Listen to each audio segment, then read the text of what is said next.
Go live. Hello, everybody. Let's record this. Hello, welcome, Tom Caltabiano, ELR 360 Live, talking all things Everybody Loves Raymond. Let's this a little bit here. Love that there. This can't make it. Yes, there we go. Tom Caltabiano talking all things Everybody Loves Raymond live.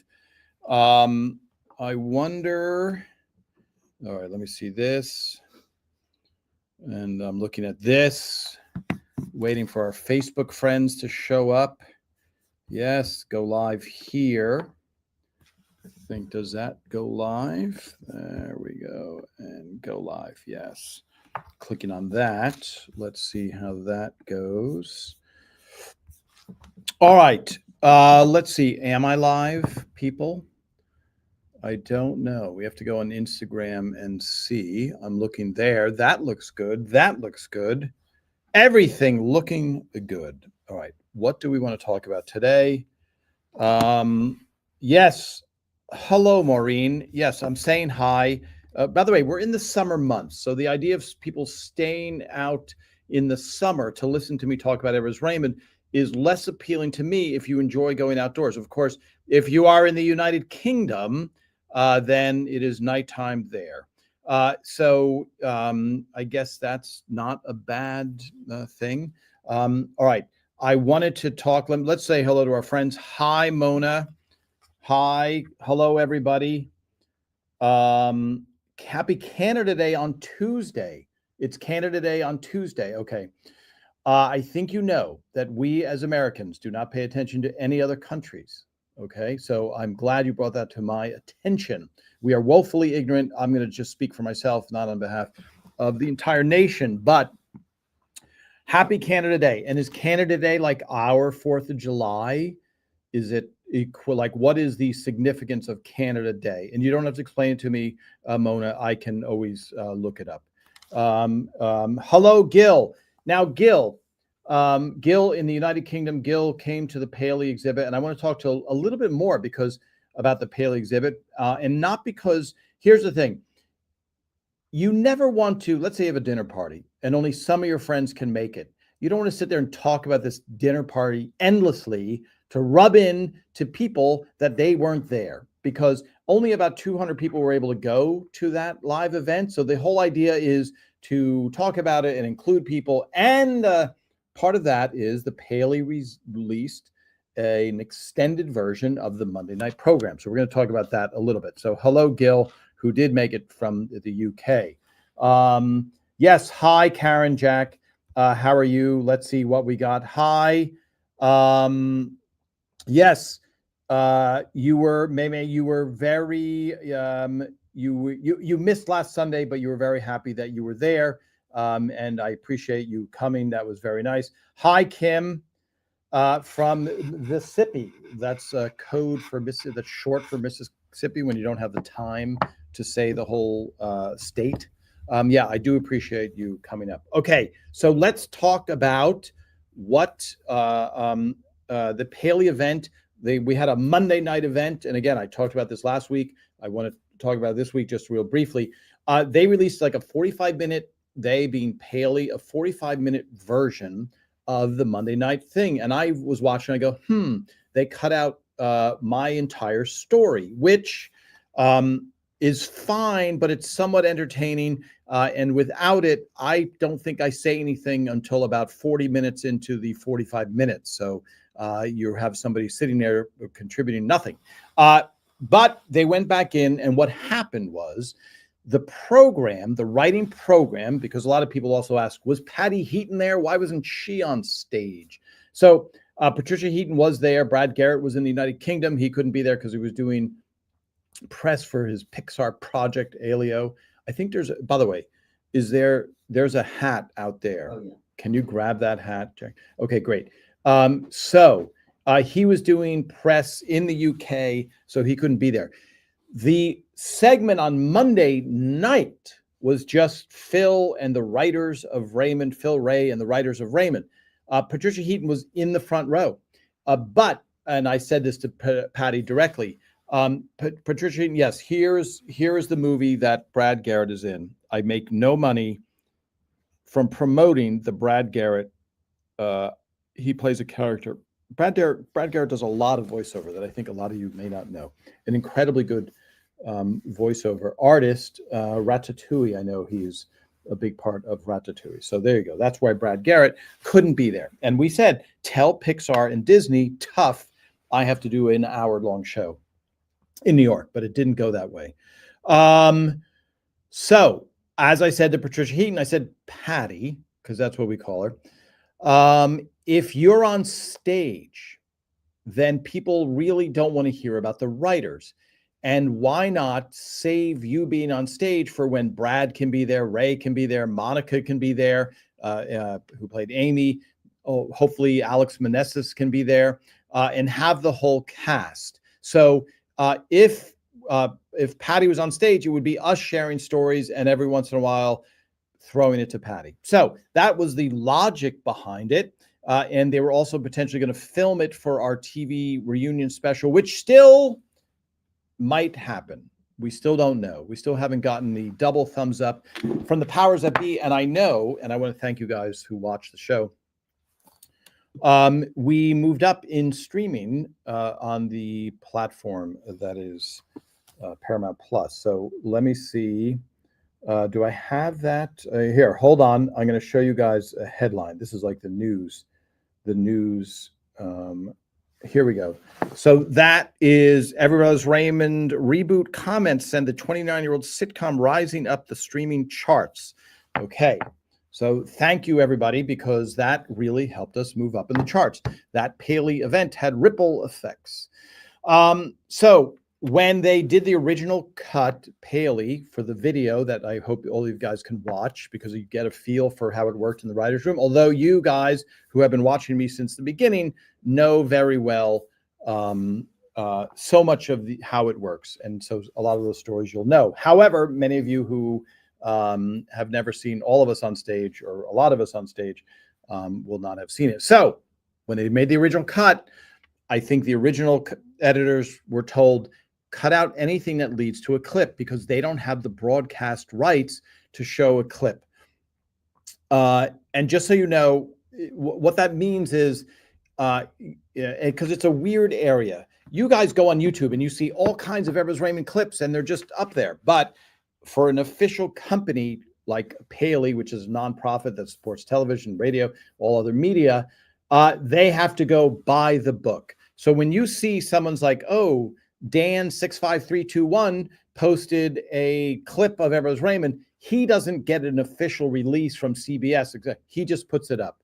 And what happens on YouTube is a couple of things. Either it gets taken down or YouTube says, this is demonetized, meaning, hey, guess what? You can't make any money on this clip, but CBS isn't going to bother shutting you down or pulling it out, pulling it off. So that's what happens. So Paley, however, it's easier to not show the clip. So the first cut was, let's not show the stories that lead to a clip because the audience is going to go, why didn't I see the clip? Which you might still now, but at least you know about it. At least you know the clip. You know what it's leading to. So just specifically for my young girl story, which I think is like 17 minutes in or something like that, the clip that we cut to is Ray going over to Robert and saying to Robert, hey, you know, how's it going with that young girl? And basically, don't date her. Don't bring her around because it makes my life hell. And so he's trying to explain to Robert that there's two Debras. There's the Deborah that you see, who's nice and personal, and then there's a Deborah that I see, which is Darth Deborah. So when you watch that clip, if you do watch the Paley exhibit clip, that's what you're seeing me talking to, and they go, okay, play the clip, and then you don't see the clip, and you just hear people applauding. So that's the reasoning behind it. In case any of you are, you know, are curious, what happened there, Tom? Why didn't I see the clip? Okay. Let me look. Let me see. Let me put this over here.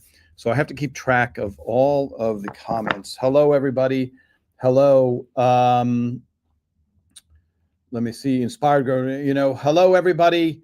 Yes, Diane. Yes. So you're saying you know every single episode that was discussed.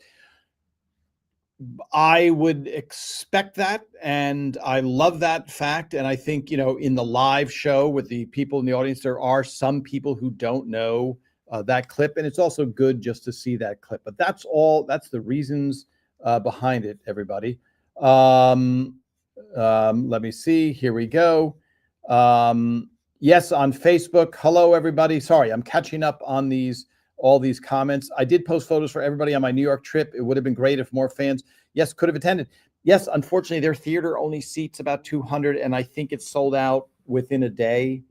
Phil Rosenthal is on a tour now around the U.S. He did a European tour, and I think the next night he probably sold out a 900-seat theater alone.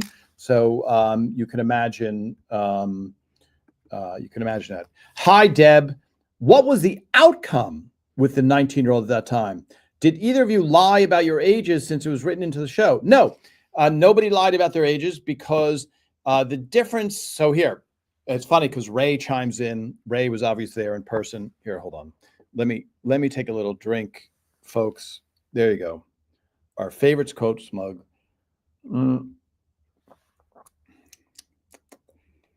It is an English breakfast tea. I'm not saying that because I have an incredible palate. I'm saying that because I made it and I read the label before I made it. So here we go. Loose tea, a little bit of it. And it's not, unfortunately, I shouldn't say unfortunately, it's an American brand of loose tea, but I think they're trying to pretend they're British, and I love them. That's not casting aspersions on them. Okay, hold on.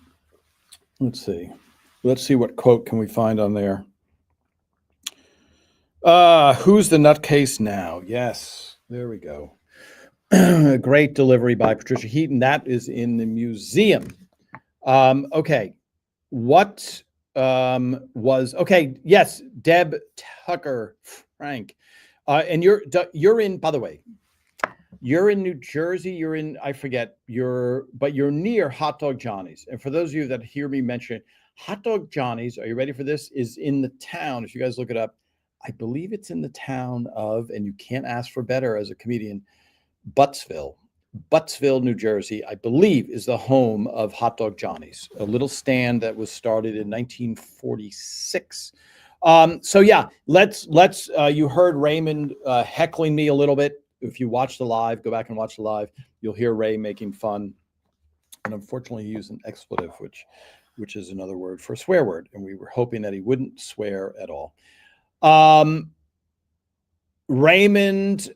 Let me see. What is the difference? How do I want to frame this right? I was just looking at my Instagram feed. It looks like it froze, but hopefully it is still going. We did not. So here, the reason I'm trying to frame it all is I did not date that girl. I never dated that girl. That's why the surprising thing was she just came to a taping and she went to a food festival. And Phil, who, as you know, likes food, there's a charity food festival that was coming up, a big charity food festival coming up. So when Phil said, hey, don't bring that girl to this, it didn't make sense to me because, as I say when we're doing live on stage there, I'm friends with all of the wives of the writers. And so I knew them all. So it wasn't like, oh, your shrewish, terrible wife is. It's like, wait a minute, Phil, you're telling me all of these wives who I'm friends with, who I always enjoy chatting with, and I will expand on that. Ray sometimes has a Super Bowl party. And when Ray has a Super Bowl party, a lot of times he makes fun because it's like, there's Tom not watching the game, just talking to the wives. So I'm friends with those women. So when Phil said that to me, it just really made no sense. And I'm like, is Phil like, why is he even telling me this? Nothing's going to happen. And so in real life, I was not dating that woman, nor did I ever date her. So it was, you have to make up stuff for the stories, like the fly-eating lady. The fly-eating lady was in real life.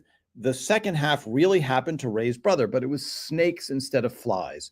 And so we were like, okay, you can't have a woman with snakes who eats rats. Like it was. So then it was like, oh, she could have frogs and she eats a fly is more believable. So with Robert, we had to make it a little bit more like, oh, he lied about his age, she lied about her age, etc. So For me, for that real life experience, it was just odd because she was younger than I thought, but she was only coming to the show. And that's why I was like, wow, the fact that I tell in the first part of the story that at a table read, and let me clarify, when we're at the Paley, it's like we only have an hour and a half. And so it's like get through the story as quickly as possible. And there's a very funny thing happened where my iPhone decided to start chiming in for whatever reason.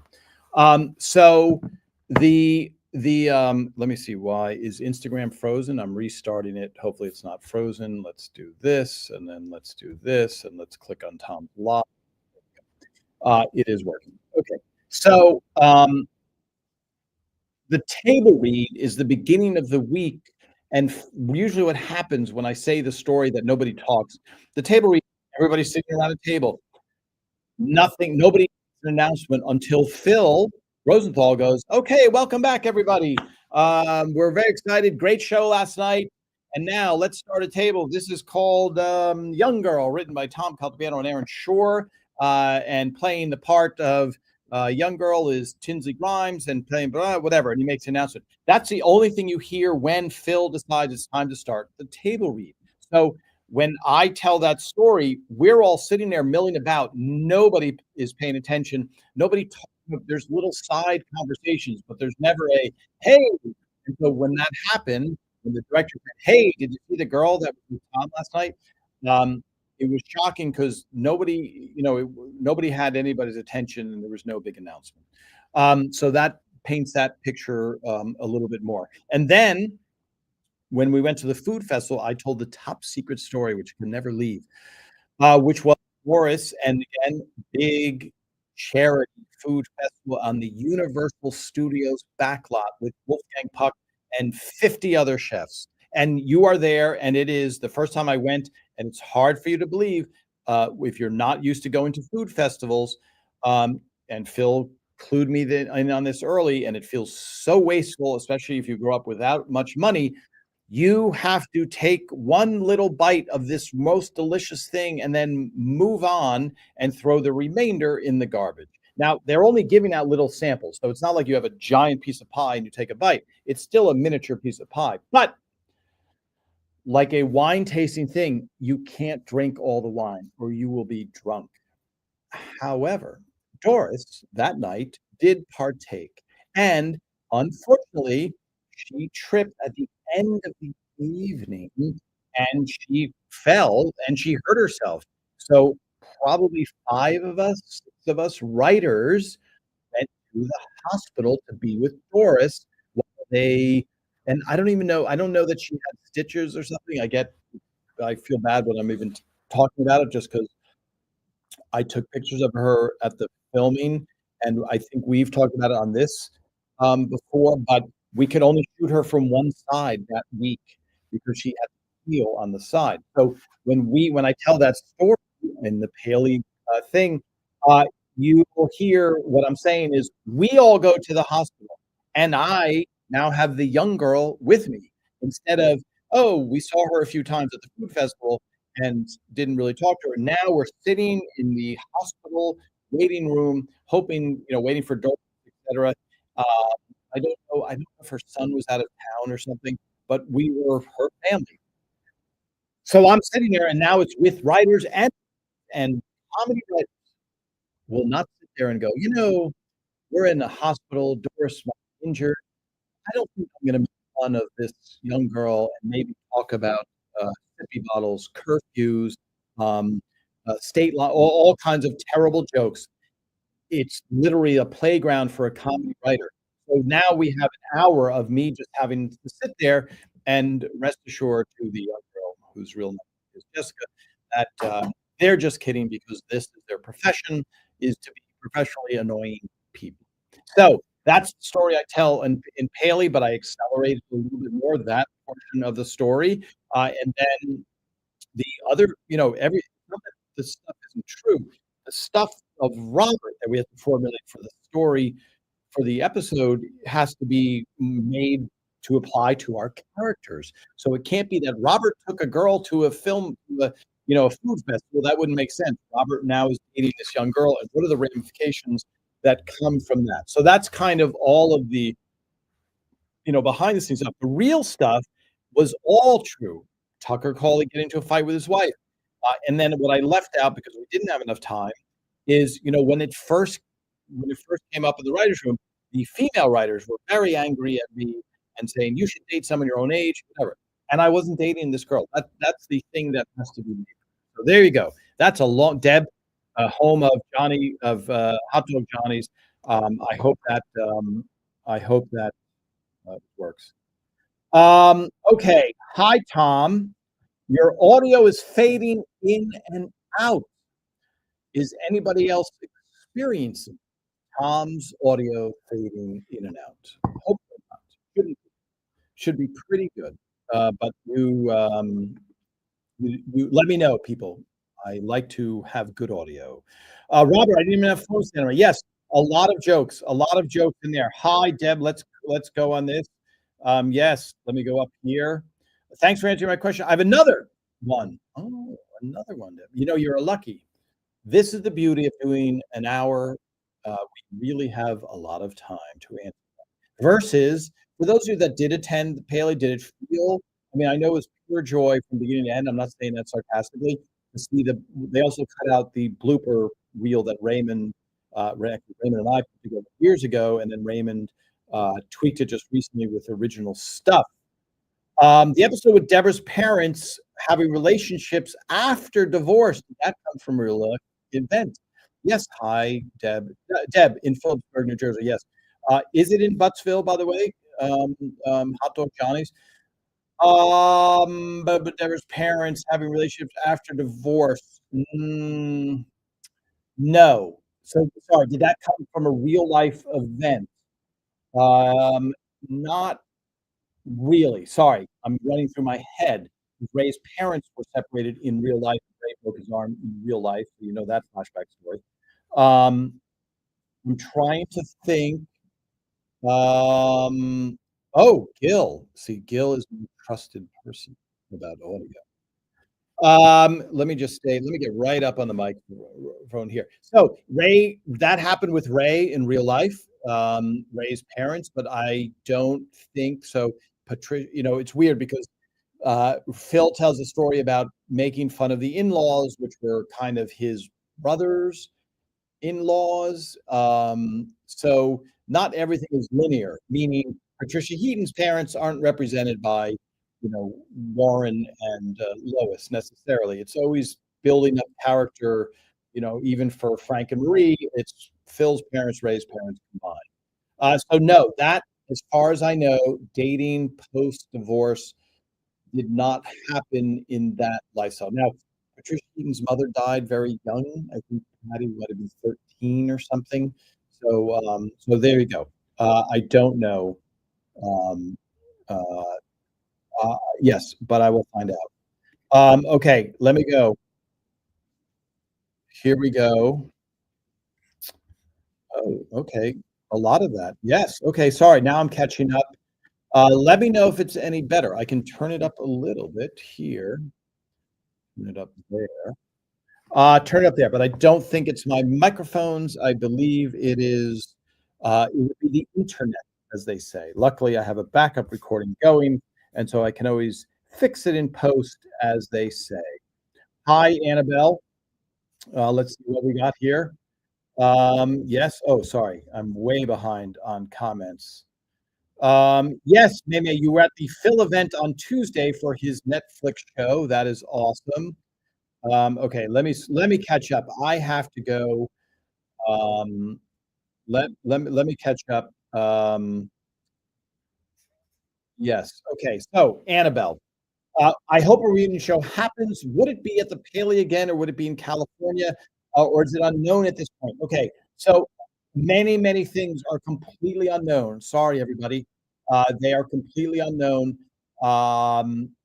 It would probably be, my guess would be at a soundstage somewhere. So if I had to bet, I would say a soundstage in California. If it could happen at Haley, So what we the idea would be to film the set, recreate portions of the set, and film that with in front of a live studio audience. That's Phil and Ray's dream, to do that. There's a lot of financial constraints, unfortunately. We're now in the time of financial constraints, meaning there's not an unlimited budget. When Everyone's Raymond was on the air in 2005, we would get, I think we got 32 million viewers at the end of the show, and then we did an hour special before called The Last Laugh, and I think that probably got 28 million views, and I think a hit show now is maybe 3 million viewers, which we would have been canceled the next day if we got 3 million viewers. So what is that significance? The money is not flowing in to the networks like it used to be. And if the money's not flowing in, that means they don't like to spend a lot of money on everything. It's just business. It has nothing to do with feelings or whether they think it's a really good show or not, because clearly a lot of people like the show a lot. So, having said all that, Annabelle, the dream would be soundstage in Los Angeles with a studio audience. Studio audience costs a lot of money to bring in a studio audience. I'm hoping, and I think this will happen, um, if if a reunion special happens, my guess is there will be another Paley event to promote the TV special. So that would probably be give 200 people or more a chance to see the cast in full. Patty on stage, Ray on stage, Phil on stage, Monica on stage, etc. So I hope that answers your question. Okay, let me scroll down. Wow. Okay, let me scroll up to see what I'm missing. Yes, okay. Yes, Gil, you posted photos so people can see your photos, um, which would be good. Let's scroll down here. Um, okay, scrolling down. Yes, people that are not watching me, that are listening. Um, Linda, okay, this is great that you bring this to my attention. You just received your quotes mug, but the magnet you ordered was not included. Okay, so those come from two separate places. So let me have our people look into it. You will definitely get that magnet. I'm glad you brought anybody. If anybody orders anything like here, I'm going to tell you this. Somebody from Israel keeps ordering a lot of magnets. And I know that we went to send it and they said, hey, guess what? We're not. The United States Post Office is not delivering to that area right now. So we have to write to that customer and say, hey, things seem to be a little bit unsafe for the mailman over there, so et cetera. So anybody who's ever ordered anything from us, if you ever have a problem, just write to our site, elr360shop.com, which for those of you that don't know, we took a fan survey. We made this quotes mug, okay, with people's favorite quotes on the mug. And we sell shirts and, you know, all kinds of stuff. There is our logo. That is us, ELR360 Live. But our t-shirts, hats. Do we have a hat? I don't know if we have a hat now. Bags, whatever. Our biggest selling thing is the AIS mug, AIS keychain, quotes mug, a lot of popular things. So yes, thank you, Linda. You will get it. And for those of you, if you order a mug, everything comes from a separate place where the magnets come from. Okay. Oh, do I have one here? Let's see. Yeah, maybe if I know there's somebody else in the studio, maybe if they come back in the room, they'll grab the magnet. Um, uh, Off of this, I see it. I have to go out of frame. Okay, how is the sound now, everybody? I hope it's better because I can't. Um, Hi, Kim. Okay. Okay. Yes. Yes. Don't worry. We will get that. Yeah. I'm sure my people have been busy. We 100%. Um, so here we go. Deb, I'm gonna have you be completely. So did the writers get to take anything when the show ended? Did yes. Belvedere, New Jersey? What happened to Buttsville? Who do I have bad information about Buttsville? Um, Belvedere, New Jersey. Not as funny as so let's talk about the props here, okay? Let's talk about what people took, apropos of me bringing this up, okay? Here we go. The canister, as you know, because we have okay, yeah, we have a treat there. A treat. I know that's loud. Okay, so the props are invaluable now. In 2005, when the show ended, there was kind of not a free for all, but there was like, if anybody during the year really wanted something, they could go to Rhonda, the head of props, and Rhonda would say, if you said, "Hey, I really want this prop," if they didn't think it was going to be returning, meaning the canister, a lot of people have pointed out they edited it out in real life here. Noise again. The canister was on Ray and Deborah's counter, underneath the counter. And a lot of people were like, "Hey, you guys made a mistake because Deborah, Marie got her canister back, and then I saw it in the kitchen." Well, there's something called a tag, which is the end of the episode, and Marie comes over and goes, "I want you to have it." Okay? And oh, let me see if this let me check something here, folks. Let me check. Let's check the settings and see if it's the right audio. Okay, audio. Okay. All right, folks, that's much better. There we go. There we go. Sorry. Um, Let me know if that is better. That should be much, much better. Boy, oh boy. Okay. There was a setting that was on my MacBook Pro, and now you should have beautiful, beautiful sound from these microphones. Okay, let me know if that's better. Okay, so yes, okay. All right, yes. So now the sound should be good. Give me some thumbs up here, everybody, on the sound. Uh, The what was I going to say? Let's see. Props. Okay, so if you went to the props one, then um, uh, and said, "Rhonda, I really like the canister," and she would go, "Yeah, get in line. A lot of people like the canister."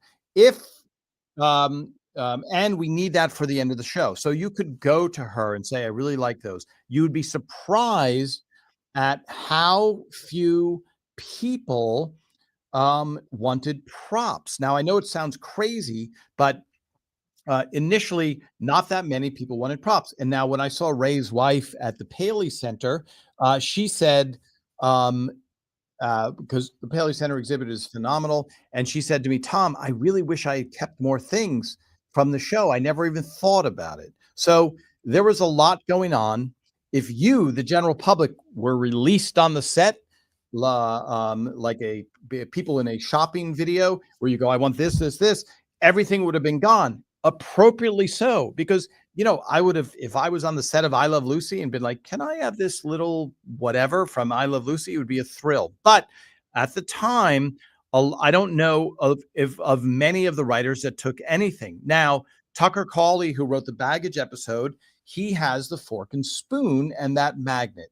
Sorry, the magnet. That's what we make, the magnet of the fork and spoon. He has the wall cut out behind it with the perfect um, outline of the grease stain of the fork and spoon. So it wasn't a matter of like, are you allowed or not? It was a matter of desire. And I know it sounds weird, but it's now so many years later, 20 years later, after showing off the air. And now people are getting much more nostalgic than they were. And let's be honestly, let's be honestly. Wow. Some people are collectors and some people are not, you know. Bob is saying so in general, you have people that collect stuff and people that no, sorry. Yes, good. Thank you, Bob. 5 by 5. Um, in general, I have friends who have houses that look like they're a museum with one book and no clutter. And then I have friends who have their houses filled with clutter that's neither right nor wrong. Some people collect, some people don't. And so the writers and everybody else is kind of in that mix of some people want to collect stuff and some people look at it as junk. And so there is kind of your answer. Now, I will say this, there was a point where there was stuff that was supposed to go in various collections and the museums and all the stuff. Uh, Let me just go back for 1 second. Tom Caltabiano here, writer on Everest Raymond, talking about Everybody Loves Raymond and all things Everest Raymond. I was a writer on the show, and I took behind the scenes photos. A lot of people new joining and wondering, "Who is this guy talking about Everest Raymond?" So, about 5 years after the show ended, I got a call from Phil Rosenthal's assistant, Aaron, who worked on the show, and said, "Hey, if you come to Phil's office, we have a lot of stuff from the show if you want any of it." And so I went to Phil Rosenthal's office, which was at Warner Brothers at the time. He had a development deal, and um, he there was all of this stuff, so much stuff, and I didn't there weren't a lot of people who wanted it. I know it sounds crazy as I'm saying this, but, there was a thing, and, my friend Bobby, who you know, because one of my Emmys was at his, bakery, now it's sitting in the Paley Museum if you go see it. He did not want, he wanted everything, sorry. Nobody else I knew what so it wasn't like this big fight of like, "No, I want that, I want that, I want that." So I said, "Bobby, what do you want?" He said, "I will take everything. I will take everything that you have."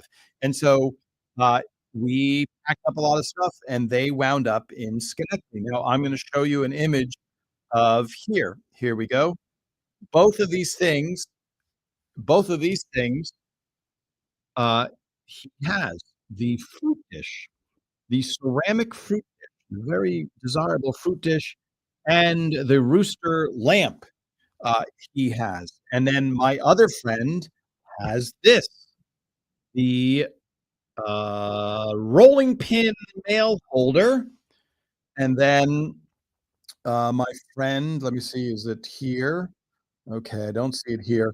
There's a wooden key-shaped, uh, key holder. It's a key-shaped key, it's got hooks on it. And so that's, yes, that's so here oh, yeah, so here's my friend Bobby, pastry chef who would send us cannolis and stuff. We ate 'em all week, not on the show. But all of that stuff, so I hope that answered kind of the weird thing about props, and it's shockingly, casually, weirdly not this official sign out, who's gonna get them. We have a bidding war. We have people, going it just wasn't the case. Much like when I got where is it? Here we go. Much when I saved all of these from the dumpster, okay? All of these scripts, from the dumpster. So, let me see, what is this? This is let's see, folks. Oh, this is okay. This is a thick I can tell, when it's a thick script, that means it's a big episode, and indeed, this is The Wedding Part 2. So, for those that are new, Tom Caldabiano here.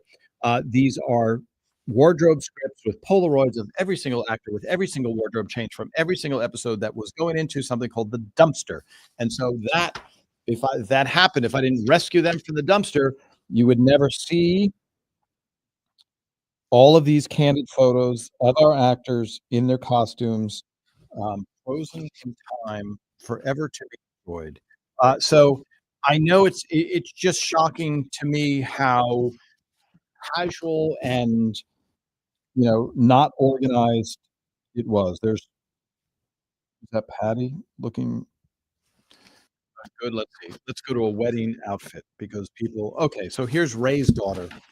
Ray's real life daughter, who played the flower girl, in that episode, I believe season 2 final episode. I believe I am correct. Yes. So there we go. Different bridesmaids, etc. Stand-ins, Father Hubley. So there you go, Father Hubley. I will post those. All right. Let's get back to some questions. So, but just the final thing on that is people could really take any prop they wanted within reason, especially once the show ended. And surprisingly, there weren't a lot of collectors who got stuff. Phil got Frank and Marie's kitchen table, and Raymond got the couch, etc. So there you go. All right, let me catch up on questions. So many questions. Um, yes, Karen. You deserve a Medal of Honor for rescuing all of those photos from the dumpster. A That might be, crazy high praise, but at least a thank you from fans, because that would have been, very sad if I had known. And you know what? They had Polaroids of every hairdo, of every, every hair, it sounds so dated, but every single hair and makeup, session, those were all thrown in the dumpster. I did not get there in time to save that. Yes, wasn't there 2 fruit plates? Yes, I think so. Whatever happened to Traffic Cop Timmy? Traffic Cop Timmy is sitting in the Paley Museum as we speak, and his head that wound up um, in the, refrigerator. Yes, the refrigerator. Yes, Karen, you would have liked the Mets, thing, yes, you would have liked the Mets stuff in the Twins room, yes, that was great stuff. Now, just keep in mind, or not keep in mind, just so you know, some props get returned. So, some props get kept, like, are kept the entire time. Like, Marie's sculpture is there is no that was a one of or 2 of. That was made custom for the show, versus if they're like, "We need a framed Mets, jersey," that might go back. That might go back to, um, uh, the prop house, as they say. So, for example, that fruit plate that was on Frank and Marie's house, that in Frank and Marie's house in their kitchen, that is probably, a standard fruit plate. It says props on the back. There's no identifier on the back of it, but it became permanent. I don't know. We can ask Rhonda what happens when you go, "Hey, prop house," because a prop house sells and rents stuff. So there must be a point where you buy it. There's Traffic Cop Timmy's head that was in the refrigerator, that is on display at the Paley, Museum as we speak, and there is Traffic Cop Timmy, the whole one, at the Paley Museum behind Frank's chair, and let me see, I'll zoom in on it a little bit. There you go, rescued by Rory Rosegarten. Um, okay, there we go. Yes, a lot it's really fascinating how casual it is, but it's a business, and they're not in this the Warner Brothers, CBS, they're not in the nostalgia business, they're in the make TV shows business. So the moment Everybody Loves Raymond wrapped, they're like, "What's the next show we're gonna make that we can make money on?" "Okay, well, we have these props." "Yeah, great, throw them in the dumpster, return them to whatever, let's make the next show so we can make, a lot of money." So, and I know it sounds callous, but it's just the nature of business. Um, okay, let's see. Traffic Cop Timmy, there you go. Um, Let me see this, scrolling down. Wow. Yes, Ray's, couch is in his home theater. Yes. Um, yes. How does anything get thrown away? What about the laughing, screaming doll when Ray was home alone? That happened in real life to Steve Scrovan, that story where, I think the dolls I think it was a Mario doll that said, "We're waiting," from the other room, and it scared him, to death. And Steve Scrovan played football for Yale, so he's not a, um, easily scared guy. I don't know. I don't know where that is. I think the sculpture was made of a plastic type of or fiberglass or something like that. Somewhere I have a picture of of it, and what happened is when the show ended, all of a sudden it resurfaced. I'll pull up a picture because I remember Patty was looking at a lamp. All of this stuff resurfaced when the show was ending because they can't, somebody has to pay for it to be stored. And so that's why all of a sudden you're like, wow, there's Marie's sculpture. I haven't seen that in 5 years. And there's this and there's that all of a sudden. And then it was like Donna Stamps, who's a set decorator. She has she has to keep inventory. It's her domain. So all of a sudden, all of that started coming up. Okay, I've neglected. Let me go to this other computer. I've neglected Instagram completely. Yes, traffic cop. Sorry, I'm trying to see this on another screen. Who made the cakes and desserts?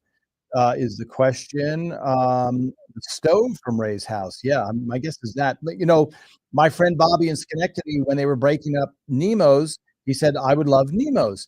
And so, hi, Kim.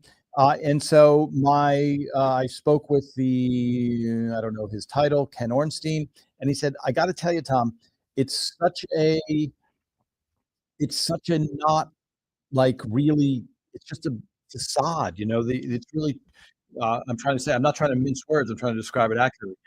The set, when you look at Ray, if you're like, "I wish I had Ray and Deborah's kitchen," well, it's just wood with a facade. So it's not like this, and so that's how Nemo's was. So, the producer was saying, "Tom, your friend can have it, but it's just really thin wood and not, it's just a facade." So that was, definitely, hello, Ottawa, Canada. Cousin Gerard. So um, I don't know. So, um, what am I trying to say? Uh, Cousin Gerard. So Fred Stoller played Cousin Gerard. And let me take this side note to tell you also. There's an AI generated thing. You can usually tell AI when it's got this weird announcer voice that sounds good but kind of fake. And they were talking about people who died on Everest Raymond, and they included Fred Stoller and John Manfrotati, both of whom are very much alive, well, doing healthy, and hopefully live for another 30 years, 40 years, 50 years, whatever. So we're watching this report, and the writer's like, "Oh, that's weird that John has died because we're going to have lunch with him on Wednesday." It's almost like the Dr. Greenberg from the boys therapy episode. So be aware, AI, I know there's a lot of controversy around it, but there's definitely a lot of false information that comes out. And this one was the most false because they're like, "Here's who he played and here's when he died." And you're like, "So he died 2 years ago because I had lunch with him last week." But okay, just a note. So Fred Stoller is a stand-up comedian who worked with Raymond, and a lot of times he was mistaken for Raymond. Like, for example, Ray said he showed up at the comic strip in New York, and people are like, "Oh my gosh, you were great," and Ray hadn't gone on yet. They thought Fred Stoller was him, and vice versa. So that was a known thing, and we all knew Fred. So I can't remember because I want to say that was that a show created by? Was that an episode or character created by George White and Jason Gellis? I don't know. All right. So that's I don't know the origin of. We have to ask them, but I think I can't remember. Um, you know the exact details. I try and speak with veracity here and not fill in details that I'm guessing on. But there you go. Yes, Kim, it would have been a bull in a china shop if we had released everybody. All right. Is it time to taste the snack? Oh yeah, look at the time. Um, Hi, Maureen. I think also, let me bring that comment up. I think also, hold on, folks. I think also no one could really look ahead in the future and know what a following the show would have. Plus, props are just props, not really something you display on your mantle wall. Maureen, a very cogent and intelligent comment. Yes, you didn't know that it would. Yeah, I mean, it was a hit show, and I try and think, what would you say from Seinfeld? Uh, Pretty much anything, I guess, or I Love Lucy. Now, the I Love Lucy is the better one to me, not better show, but it's just that started filming in 1951, like 70 years ago, 70 plus years ago, and there's still this incredible discussion about I Love Lucy. What is this picture on the mantle? What is this, et cetera. So, um, I think but it also goes back to sorry, not to repeat myself, but some people like to collect stuff and some people don't, and so I don't think Patty took much from the show and, et cetera, so, um, okay, yes, Annabelle, that is true. Sorry, I'm commenting, you would have been, yes. Wouldn't anyone feel as Deborah did after being fired after only 1 day? Let me see.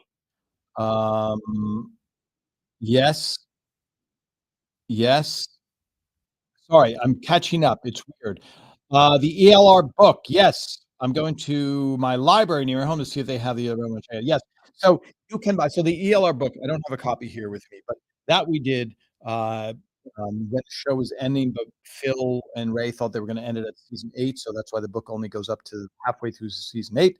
But I laid out the book and did a whole bunch of stuff for the book. The book is great. The book is, Ray and Phil writing, my photos, Heather Havrilesky filling in, doing writing as well. Great interviews, great insight into how the show was made. So I make no money from the resale of that book, but I highly recommend it. And yes, I think you can find it on eBay for very little charge. Okay, let's try for everybody. By the way, does anybody know what episode that they mentioned Hydrox in? Because for those of you who know, and I bring it up because here's the canister, and I try and taste something every week um, out of the canister. Uh, but this got started, the idea of tasting cookies. We did that in the writer's room, and one of our writers, Jeremy Stevens, who grew up in Brooklyn, old time Brooklyn Dodgers fan, he claimed that Hydrox cookies were better than Oreo cookies. And so we had a taste test in the writer's room. But then I realized I think we mentioned Hydrox in the show. Does anybody know what episode we mentioned Hydrox in Everybody Loves Raymond? Hydrox cookies. And have any of you had Hydrox cookies? Because they are a rare thing. They are a rare thing indeed. Okay. Let me look at a couple more comments before I look in there and eat. Yes, let's do this. Let's catch up. Wow, so many. You're reading. Okay. Uh, Hi, Maxine.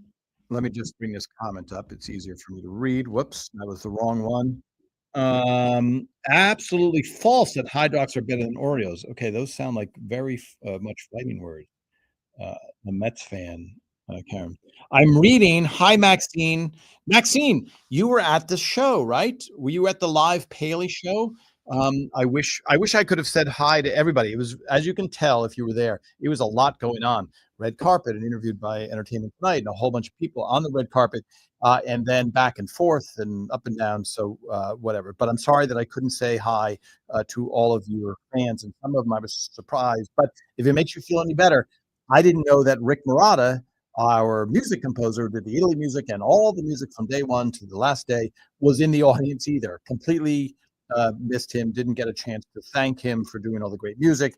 And he even said, wow, Tom, you thanked everybody that worked on the janitor who was in the set, all of that stuff. So you're reading Phil's book now. You're lucky you're funny. That was Phil's first book right after Raymond. Funny. And you, Tom, are listed as the photographer in the ELR book. Yes, that's right. So I mentioned in Phil's book about being a writer, and then the ELR photo book, I'm on the front page as a photographer, and we really laid out the whole book, etc. So, was the episode cookies, Thomas Gerard? No, I don't believe it was cookies. That is a very logical guess. Yes, Annabelle. It is much fun as Phil's book is as much fun as he is. Love Oreos, gluten-free ones. Didn't know they existed gluten-free ones. That's very good. Hi, Ellen. When will I be coming back to the display? I would like to come back again a few times before it closed down. I'll let you guys know for the years to go. Um, Kathy Pine, you're saying that the Hydrox were tasted in net worth. Okay, here is the canister. We have to keep track of what they said when Deborah yells, "Hey, fat people!" Lemon squares. They were recalling how great their grandmother's cookies were. Okay, so this is now. I don't know. Have I tasted this? I don't think I have. Folks, have I ever tasted a coffee crisp? Is this a British? Is this Canadian? It doesn't feel American. I know Nestle's is an international firm. Are they based in out of Switzerland? Where is Nestle based out of? A coffee crisp. I don't know that I've ever tasted this. Okay, help me out, people. Where is that from? Yes, Ellen, I will give you notice. Um, Let me see. Hydrox are thinner. Yes. Um, Let me see. Let me see. Yes. Um, okay. Sorry. I'm just editing as I go. I'm not going past. Yes, Hard Rock's always tasted chemically to you.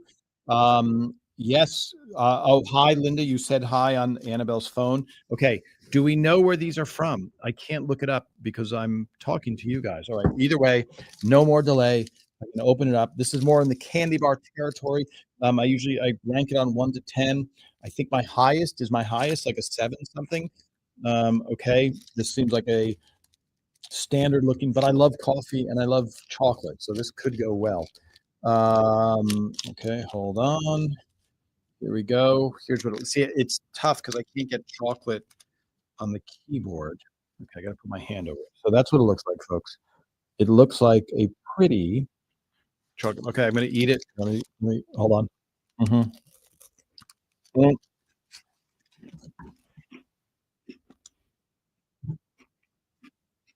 mhm. I should I should always match my shirt color to the cookie or chocolate bar cover.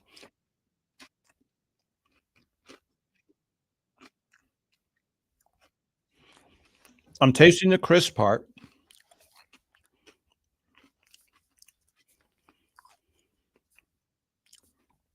Wow, it's very light. Is there supposed to be coffee flavor in this? Has anybody ever had this? Let me take another bite. It's really tasty. Oh, let me show you the beginning. Let me show you the middle, rather. Let me show you the inside. Here we go. Can it draw focus? Can it focus? Uh, that is the moan of frustration with focus. Okay, it's not. It's not. It. Oh, it's almost going to do it. Okay, I'll take a still photo. Stills work. Okay, hold on. Hold on. Mm,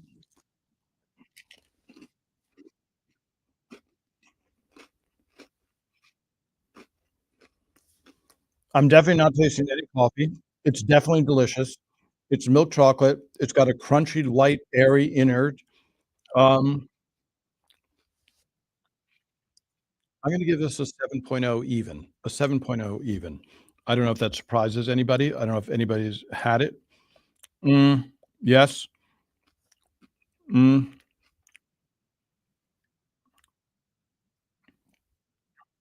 yeah. I mean, not too sweet, not too crazy. No coffee. So coffee crisp. Where do they get that? Why did they name it that? We'll have to ask the Nestle people. Thank you. Thank you, everybody.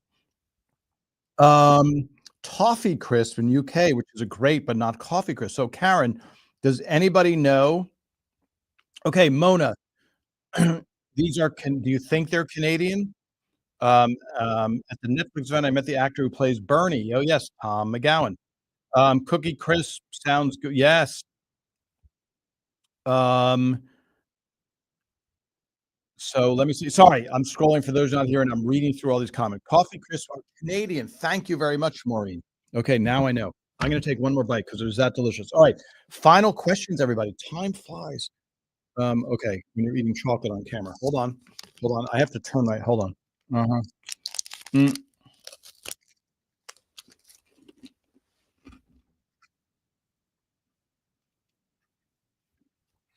I'm trying to be polite by covering my mouth. That's what that is. But I really don't wanna be. Mm, mhm, mhm. Okay, yeah, very good. Mm. Hi, Mona. Yes, Mr. Clown was in a it's the children's he's a Muppet character that I help, educate children, and he was Ray putted into Mr. Clown's mouth in Snow Day episode. You can see him, Mona, asking the question because at Paley, we did an hour, some of you made it, on Wednesday night. All right, final questions before yes, I have to do, your husband likes the yes? Thank you, Ellen. Um Yes, Switzerland-based, and then, I mean, it's big. Yes, Maureen, I think to dip in your coffee makes sense.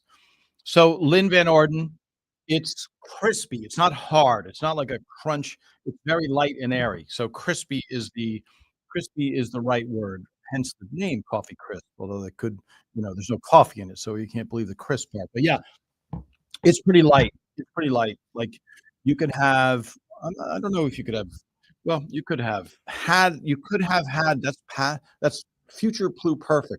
You could have had dental work and eat one of those, if that's more your question. Okay, let me look. I'm now looking over it.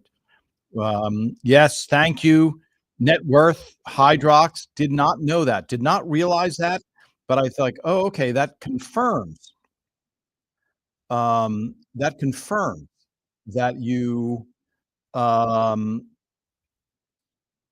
that confirms that it's indeed um, in the show. So it kind of confirms that what I say might be truthful about having the taste test of Hydrox, because who else would make up Hydrox? Okay, I love when Frank says, yeah, how do you know you weren't there? Okay.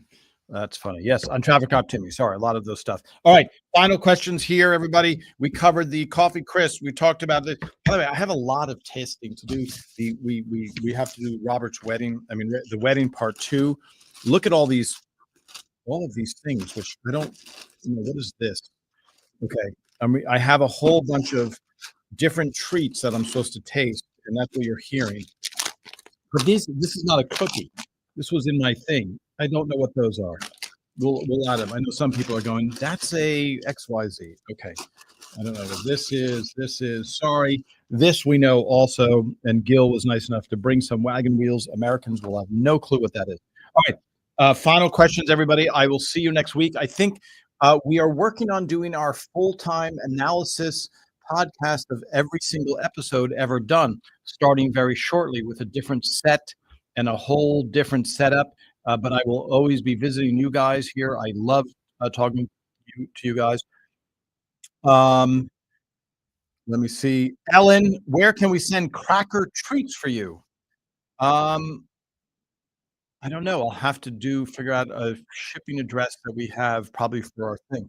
I don't know if that's allowed. I don't know if the International Court of Cookie Tasters allows contribution, because then I might be biased. Okay, Mona, Coffee Crisp bars are named for the primary flavor and texture. The coffee part of the name reflects the coffee flavored soft candy feeling. I'm not, I believe you. While crisp refers to the crispy, layered wafer that forms the core of the bar. This feels like a perfect exact quote. I just don't, I can't wait to have a big group meeting where we all can taste these together, because I have a fairly decent palate and I didn't taste any coffee, and yet it is delicious. And I love coffee. So, um, all right, folks, see you next week. Thank you for all of your comments. Happy birthday to Madeline Sweeten, who, hard to believe, is 34. But that tells you that the show was on the air, started a long time ago.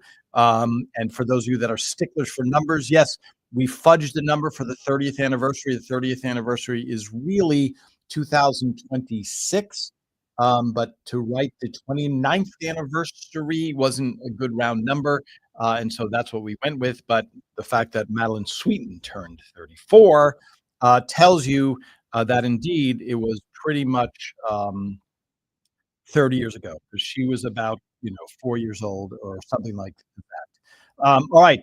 For those of you in Canada, happy Canada Day. I still have to look that up. And of course, 4th of July is this weekend, I think. I don't know. I work every day of the week, so it doesn't really, nothing seems to phase me at all as far as working, etc. All right. We will see you here next week, 2 p.m. Pacific time, AIS. I run into technical problems every once in a while, and I apologize for the sound today, but it should be amazing now. All right. Have a good week, everybody. I will see you next week.